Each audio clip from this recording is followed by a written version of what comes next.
ప్రముఖ పారిశ్రామికవేత్త రహీం సోపి నివాసంలో శ్రీ శ్రీ శ్రీ త్రిదండి చిన్నచీయ స్వామిని రాష్ట్ర ప్రభుత్వ సలహాదారు షబీర్ అలీ మర్యాదపూర్వకంగా కలిశారు. విద్యతో విజ్ఞానం విలువలను పెంపొందించుకోవాలని, అప్పుడే ఉన్నత శిఖరాలను అధిరోహించి అనుకున్న లక్ష్యాన్ని సాధించగలుగుతారని రాష్ట్ర ఎన్నికల కమిషనర్ సి పార్థసారథి విద్యార్థులకు మార్గనిర్దేశం చేశారు. సానుకూల ఆలోచనలు, ఆశావాహ దృక్పథాన్ని అలవర్చుకుని సరైన ప్రణాళికతో ముందుకు సాగితే 100% విజయం వర్తిస్తుందని హితబోధ చేశారు. ఒలింపిక్స్ లో ఓటమి తర్వాత బాక్సర్ నిక్కత్ జరీన్ ఎక్స్ లో భావోద్వేగ పోస్ట్ పెట్టారు. ఎంతో కాలంగా ఎదురు చూస్తున్న నా ఒలింపిక్ కళ ఆశించినట్లుగా ముగియలేదు. ఎన్నో రోజుల శిక్షణ ఒక క్షణంలో ఆవిరైపోయింది.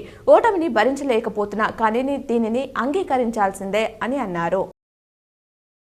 కేదార్నాథ్లో ఎడతెరిపి లేని వర్షాలు కారణంగా పలు చోట్ల రహదారులు కొట్టుకుపోయాయి. ఈ క్రమంలో తెలుగు రాష్ట్రాలకు చెందిన 15 మంది యాత్రికులు అక్కడ చిక్కుపోయారు. సమాచారం అందుకున్న కేంద్ర హోంశాఖ సహాయ మంత్రి బండి సంజయ్ వారిని తరలించాలని రుద్రప్రయాగ్ కలెక్టర్కు సూచించారు. నిజామాబాద్ నగర శివార్లో శనివారం మధ్యాహ్నం ఓ చిరుత కనిపించడం కలకలం రేపింది. డంపింగ్ యార్డ్ సమీపంలోని అటవీ ప్రాంతంలో ఓ బండరాయిపై చిరుతను గుర్తించిన స్థానికులు ఫోటో, వీడియోలు తీశారు. అనంతరం అటవీశాఖ అధికారులకు సమాచారం ఇచ్చారు. కాగా చిరుత సంచారం వాస్తవమేనని ఫారెస్ట్ రేంజ్ అధికారి సంజయ్ గౌడ్ తెలిపారు.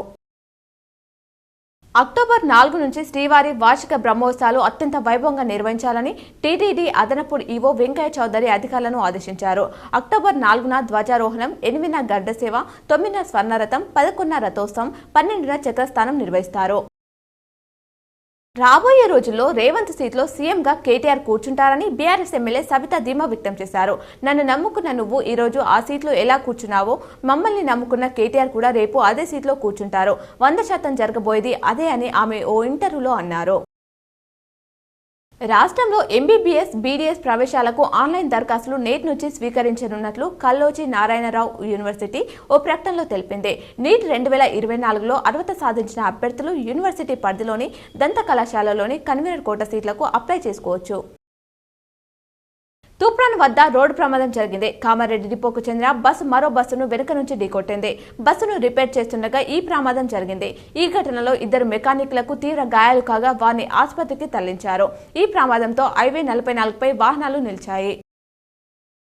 ప్రభుత్వ బడులలో చదివే విద్యార్థులు కూడా ఉన్నత స్థానాలు అధిరోహించవచ్చు అనడానికి రాష్ట్ర ఎన్నికల కమిషనర్ పార్థసారథి ఎదుగుదల చక్కటి నిదర్శనమని నిజామాబాద్ కలెక్టర్ రాజగాంధీ హనుమంత్ అన్నారు.